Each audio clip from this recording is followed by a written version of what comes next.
Praise the Lord. ஆண்டவராகிய இயேசு கிறிஸ்துவினுடைய 813வது தேவ செய்தி இந்த வியாழக்கிழமை இரவு 10:30 மணி அளவிலும் நாம் தியானிக்க போகிறோம்.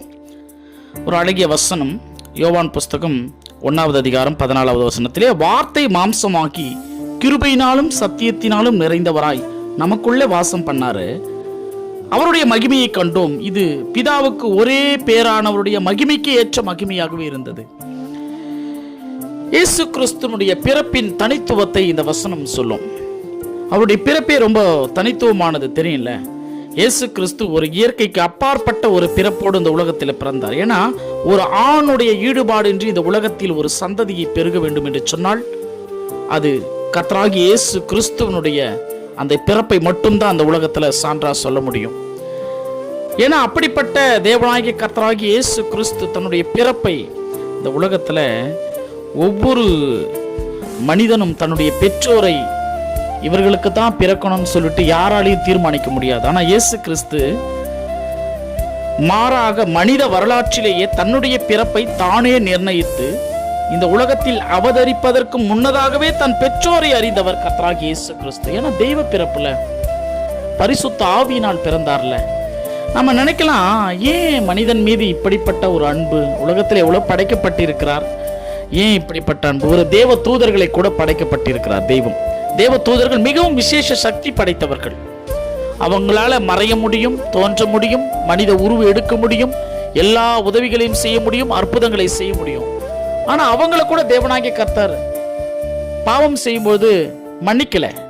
பாருங்க, ஒரு காலகட்டத்தில், நோவா காலகட்டத்தில் ஒரு ராட்சச இனத்தை உருவாக்குவதற்கு இந்த தெய்வ தூதர்களே தவறு செஞ்சுட்டாங்க. ஆனா இன்றைக்கு வரைக்கும் அவர்களை கர்த்தராகிய இயேசு கிறிஸ்து பரலோகத்தில் நித்திய சங்கிலியினால் கட்டி வச்சிருக்கிறார். மன்னிக்கவே இல்லையே. ஆனா மனித குலத்தை மட்டும் ஏன் இந்த பாவத்தில் இருந்து மீண்டுமா மன்னிக்கிறதற்கு இயேசு கிறிஸ்து பூமியில வந்து சிலுவையிலே தன்னுடைய உயிரையும் தன்னுடைய ரத்தத்தையும் கொடுத்த அன்பு ஏன்? ஏன்னா வசனம் சொல்லும், ஏசாயா 43வது அதிகாரம் 21வது வசனத்தை, இந்த ஜனத்தை எனக்கென்று ஏற்படுத்தினேன், இந்த ஜனங்கள் என்னுடைய துதியை சொல்லிக் கொண்டு வருவார்கள்.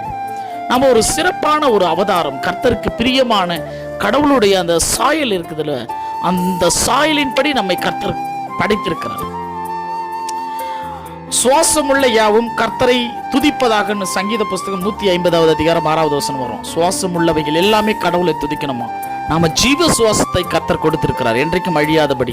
நாம எப்படி தேவனாகிய கர்த்தரை துதிக்கணும்? ஆகவே இந்த உலகத்தில் ஆண்டவராகிய இயேசு கிறிஸ்து ஒரு சிருஷ்டி கர்த்தர்.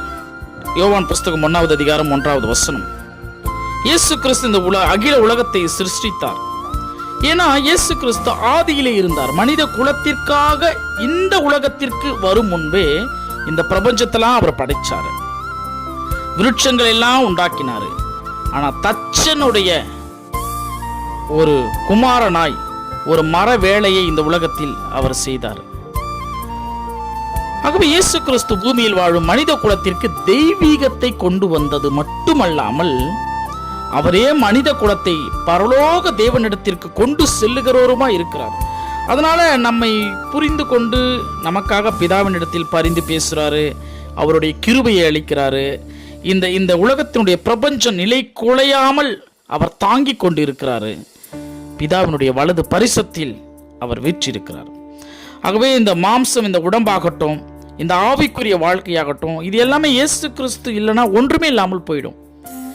ஏன்னா ஒரு அழகிய வசனம் வரும், எதுக்காக இந்த உலகத்தை ஏற்படுத்தினாரு, எதுக்காக இந்த உலகத்தில் இவ்வளவு காரியங்களை சிருஷ்டித்தார்னு பார்த்தீங்கன்னா அவருக்காக சிருஷ்டித்தாராம். அவர் மூலமாய் இந்த உலகத்தில் சிருஷ்டிக்கப்பட்டதான். எல்லாமே சுத்தி பார்த்தீங்கன்னா எல்லாமே அவருக்காக இந்த உலகத்தில் அவர் படைத்தாராம். ஆகவே எது இந்த பூமியில அழிந்து போனாலும் இயேசு கிறிஸ்து கவலைப்பட போறது கிடையாது.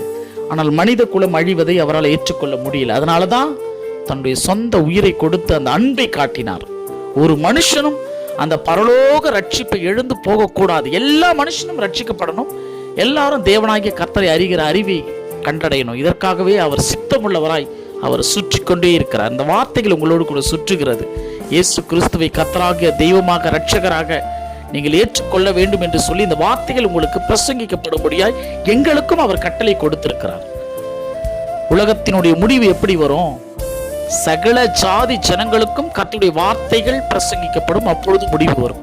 இயேசு கிறிஸ்துவின் வருகை வருவதற்குள் இயேசு கிறிஸ்துவினிடத்தில் ரட்சிப்பை பெற்றுக்கொள்ள மனம் திரும்புங்கள். கர்த்தர் நம் அனைவரையும் ஆசீர்வதிப்பாராக. அடுத்த தெய்வ செய்திகளோடு நான் உங்கள் சகரியா சதீஷ்குமார்.